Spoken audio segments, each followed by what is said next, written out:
Hello everyone, welcome back to your new English lesson. So we can start with the rituals. You can press pause and answer the questions. So what's the day today? What's the weather like? And what time is it?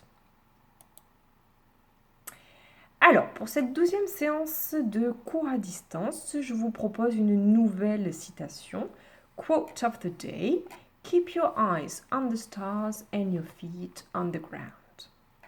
Je vous ai mis également, pour démarrer cette séance, le QCM Pronote afin de réviser les verbes irréguliers de 81 à 85. Et je vais vous lire maintenant les 5 prochains verbes qui seront à apprendre pour après les vacances. So, speak, spoke, spoken, parler. Spell, spelt, spelt, épeler. Spend, spent, spent, dépenser de l'argent ou passer du temps. Tout dépend de ce que vous mettez après. Si vous dites I spent 2 weeks, vu qu'on a une durée de temps après le verbe spent, on le traduira par passer. J'ai passé 2 semaines. Si au contraire vous mettez un montant, par exemple I spent 10 pounds, alors dans ce cas-là, ça signifiera dépenser. J'ai dépensé 10 livres. Stand, stood, stood, se tenir debout. Steal, stole, stolen, voler, mais au sens dérober. On avait vu un petit peu plus tôt dans l'année fly, flew, flown, pour dire voler, au sens de voler pour un avion ou pour un oiseau. Alors, j'ai voulu vous faire cette petite vidéo là avant le départ en vacances parce qu'on aborde un nouveau temps, le present perfect, une nouveauté de 4e, un temps que vous n'avez pas fait en 6e, 5e. Donc, je voulais des explications orales pour faire en sorte que ce soit le plus clair possible pour vous. Je vais commencer par vous lire les énoncés. I have just cleaned the bathroom. Have you finished packing? She has not taken her glasses. J'ai pris des phrases qui sont issues du dialogue ou de la trace écrite que l'on a faite lors du document audio en début de semaine. Alors, je voulais que dans ces phrases, vous souligniez en rouge les auxiliaires. Donc, have ou has, c'est le même auxiliaire mais conjugué différemment selon la personne, selon le sujet. Et les verbes cleaned, finished et taken. Donc, ces 3 phrases signifient je viens juste de nettoyer la salle de bain. As-tu fini de faire tes valises? Elle n'a pas pris ses lunettes. Donc on va essayer d'expliquer un petit peu le fonctionnement de ce nouveau temps et tout d'abord l'emploi. Quand utiliser le present perfect? À chaque fois, je vous donne plusieurs valeurs, plusieurs situations pour employer tel ou tel temps. Donc on va faire de même avec celui-ci. Donc on utilise le present perfect pour, premièrement, parler de ce que l'on vient juste de faire. Lorsque vous avez l'expression « je viens juste de », il va falloir utiliser l'adverbe « just » et le verbe que vous voulez au present perfect, donc avec « have » et le participe passé. On va y revenir. Donc par exemple, la première, c'était le verbe « nettoyer », « clean », où on veut dire « je viens juste de nettoyer la salle de bain ». Donc on utilise « have just cleaned ». On va utiliser le present perfect pour donner le résultat présent d'un événement passé. C'est sans doute l'emploi le plus compliqué, mais si vous avez une action qui a eu lieu dans le passé et qui a une conséquence visible dans le présent, on va utiliser ce que l'on appelle le present perfect. Par exemple, si je vous dis « je suis coincé devant ma porte d'entrée, j'ai beau chercher dans mon sac, je ne trouve pas mes clés », je vais dire « j'ai perdu mes clés ». On va conjuguer le verbe perdre au present perfect. I have lost my keys. Parce que le fait de perdre est situé dans le passé, on ne sait pas quand exactement, il n'y a pas de date, de moment précis. Par contre, on a une conséquence visible dans le présent, je suis bloqué devant ma porte. Donc voilà, ça c'est peut-être la notion la plus compliquée à comprendre, mais on va faire des exemples et puis des exercices de jour en jour pour arriver à clarifier tout cela. Et enfin, lorsque l'on veut faire le bilan de ses expériences, le bilan de sa vie, tout ce que l'on a fait ou pas fait, depuis sa naissance, qui est un événement passé, jusqu'à aujourd'hui, qui est un événement présent. Là encore, on va utiliser le present perfect.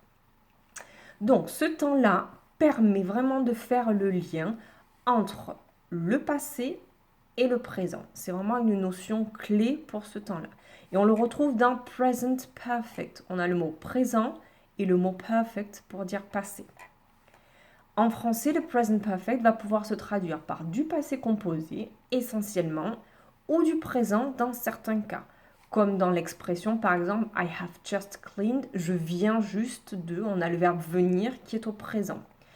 Mais sinon, les deux phrases-là, as-tu fini tes valises ou bien elle n'a pas pris ses lunettes, seront des phrases que l'on traduira au passé composé.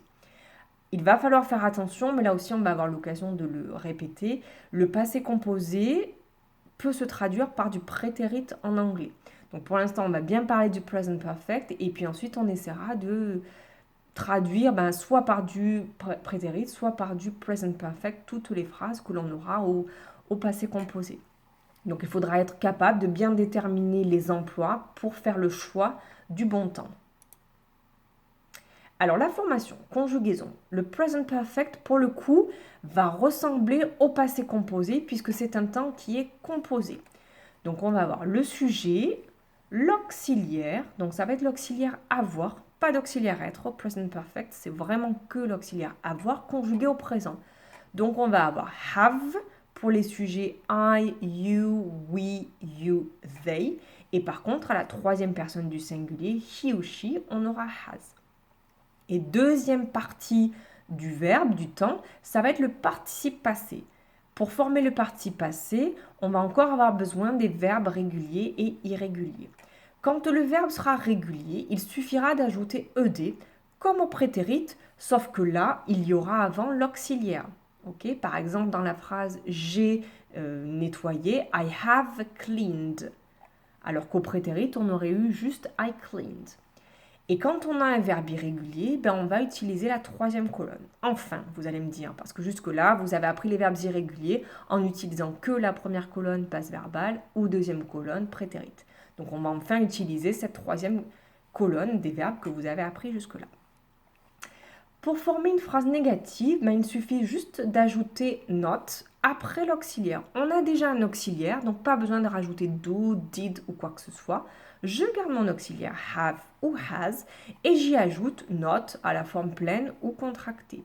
Donc si c'est à la forme contractée, voilà ce que ça donnera, haven't ou bien hasn't à la troisième personne du singulier. Et enfin, pour la forme interrogative, on place l'auxiliaire have avant le sujet.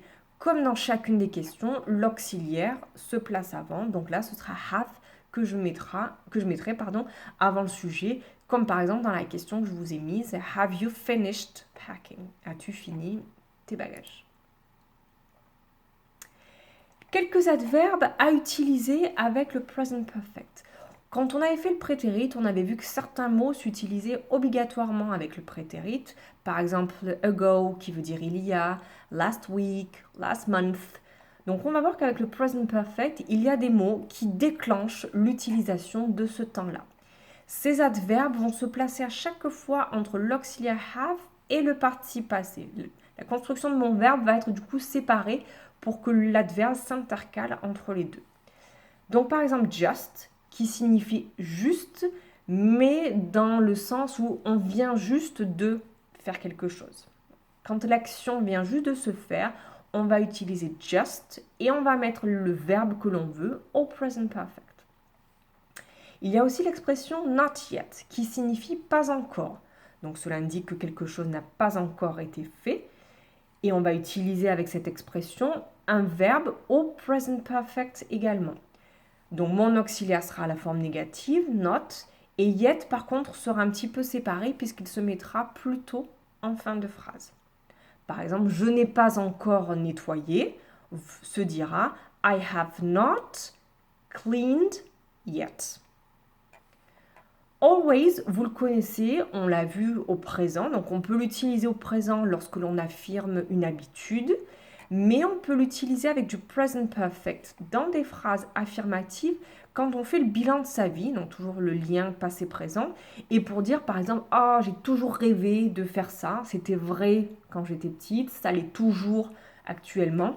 Donc dans ce cas-là, on utilisera always avec du present perfect. Là encore, cet adverbe va se placer entre l'auxiliaire et le participe passé quand vous faites votre phrase. Même chose pour never, on l'a vu au présent, il signifie jamais. On peut l'utiliser également dans des phrases au present perfect pour des phrases affirmatives, comme c'était le cas au présent, puisqu'en anglais, on va utiliser never non pas dans des négations, mais dans des phrases affirmatives. Par contre, au present perfect, c'est pour faire là encore le bilan de sa vie et dire je n'ai jamais vu, je ne suis jamais allé à tel endroit. Donc on va bien lier le passé et le présent, donc utiliser le present perfect. Et enfin, pour traduire déjà, deux possibilités. Soit on peut utiliser have qui ne s'utilise que dans des phrases interrogatives lorsque je fais le bilan d'une vie et que l'on veut dire as-tu déjà visité cela, as-tu déjà vu, as-tu déjà fait, on utilisera have. Pour les questions, on peut aussi utiliser already, mais seulement quand il y a une notion de surprise. Si on vous dit par exemple, quoi, tu as déjà compris le present perfect, mais c'est génial, alors je suis trop contente. Donc dans ce cas-là, on utilisera already. Si on veut aussi dire, oui, j'ai déjà compris comment on utilise le present perfect, déjà, dans la phrase affirmative, ne s'utilisera que par already. Dernière chose concernant ever, c'est un petit mot donc, qui signifie déjà dans les questions avec le present perfect, mais il peut vouloir dire aussi plein de choses. Vous avez peut-être déjà vu best friend forever. Forever signifie dans ce cas-là pour toujours, pour toute la vie. Ou bien on peut avoir l'expression never ever qui signifie jamais de la vie. Donc ce petit mot ever peut être un petit peu compliqué. Ensuite, distinction entre deux participes passés, been et gone. Been, c'est le participe passé de be was, were, been. Et gone, c'est le participe passé de go, le verbe aller, go, went, gone. Quand on veut traduire aller au present perfect pour dire par exemple dans ma vie je suis allé à tel endroit, dans telle ville, on ne va pas utiliser go mais on va utiliser le verbe être, be. Ce qui va me donner par exemple he has been to London que l'on va traduire par il est allé exceptionnellement, il est allé à Londres ou on pourrait le traduire avec le verbe être en disant par exemple il a été à Londres et il en est revenu. Si vous faites une phrase au present perfect avec le participe passé de go, du verbe aller, ça va donner par exemple he has gone to London, mais on ne va pas le traduire par il est allé, mais on va le traduire par il est parti à Londres, mais il n'est toujours pas revenu. Il est actuellement en route pour Londres, et il n'y est toujours pas revenu. Donc je pense que celui que vous allez surtout utiliser pour dire dans ma vie je suis allé à tel endroit, ça va être avec been. I have been to London, I have been to Paris, pour dire voilà, je suis allé ou bien j'ai été. Donc petite particularité là du present perfect pour ces deux verbes-là. Voilà, j'espère que la vidéo vous aura aidé à comprendre ce nouveau temps. On le découvre à peine, donc on va avoir le temps de faire pas mal d'exercices. Mais n'hésitez pas pendant les vacances à revoir un petit peu cette vidéo, à essayer de faire en sorte que ce soit le plus clair possible. Donc, ce que je vais vous demander pour les vacances, c'est de faire le petit QCM d'entraînement pour apprendre les 5 nouveaux verbes irréguliers, qui est sur Pronote, disponible. Et puis de revoir votre feuille sur le present perfect pour que vous sachiez former et utiliser ce nouveau temps. Regardez la vidéo si besoin et voilà, revoyez, relisez cette fiche-là. Mais surtout, reposez-vous, déconnectez, reposez, voilà.